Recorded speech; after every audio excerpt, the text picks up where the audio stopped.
Chapter 16. Molly, where is your dad? I have to talk to him. That night I was too upset to eat dinner. I rushed up to my room and slammed the door behind me. Then I dropped onto the edge of my bed and punched Molly's number into my cell phone. I told you, Molly replied. He's on some island near Australia. I haven't heard a word from him since he left. Well, when is he coming back? My voice cracked. It's a real emergency. Molly was silent for a moment. Britt, come over. You'll feel better if you get out of the house. I can't, I moaned. I'm grounded. Probably for life. Mrs. Berman at Sunset House? She reported the whole thing to school. I don't believe it, but she blamed me for everything. She said I invited Ethan, so I had to know what kind of jokes he did. She said I had to know what Ethan planned to do. Oh, wow, Molly muttered. Bad news. That's totally unfair. Tell me about it, I groaned. Then Mrs. Berman called my mom and told her about it. I'm so in trouble everywhere.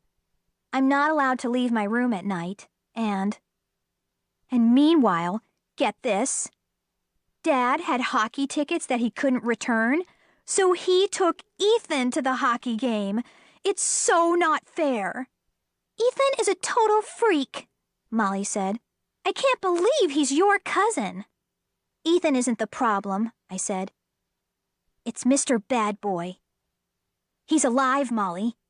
He's evil. And Ethan is too scared to do anything about it. But Britt, Molly, I'm begging you to believe me, I said.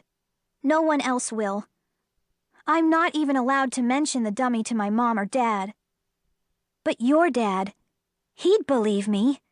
He knows about this stuff, right? Well, Molly said, Dad has done research on ventriloquist dummies. I know he's collected a lot of magazine articles and papers. Come over, Britt. Sneak out and come over. We can try to find his file. I was totally desperate. So I sneaked out the back door and ran all the way to Molly's house. She greeted me in a pale blue t-shirt and red and white boxers.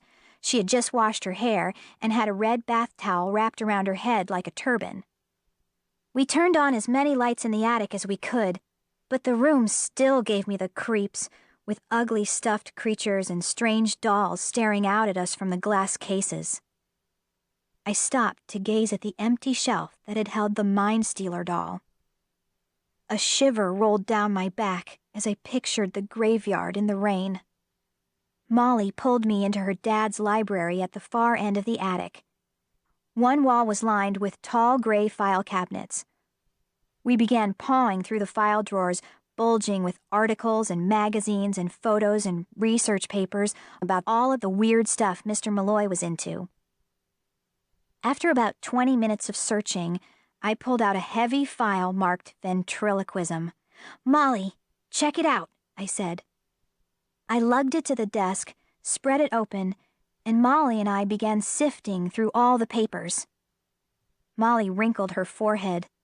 What exactly are we looking for? I sighed. Anything that will help me prove to my parents that Mr. Bad Boy has to be destroyed. My words caught in my throat. I stared at the wrinkled and faded black and white photo in front of me. I don't believe it, I gasped. It's Ethan's dummy. Look! Molly lowered her face to the photo and studied it. The same chip on its bottom lip, she murmured. The same wicked smile. The same ugly grin, I said. My hand trembled as I picked up the photo and turned it over. The back was covered in tiny type. I squinted to read it. It says the dummy's real name is Slappy, I told Molly. And I was right. He's totally evil. My heart pounded as I scanned the words.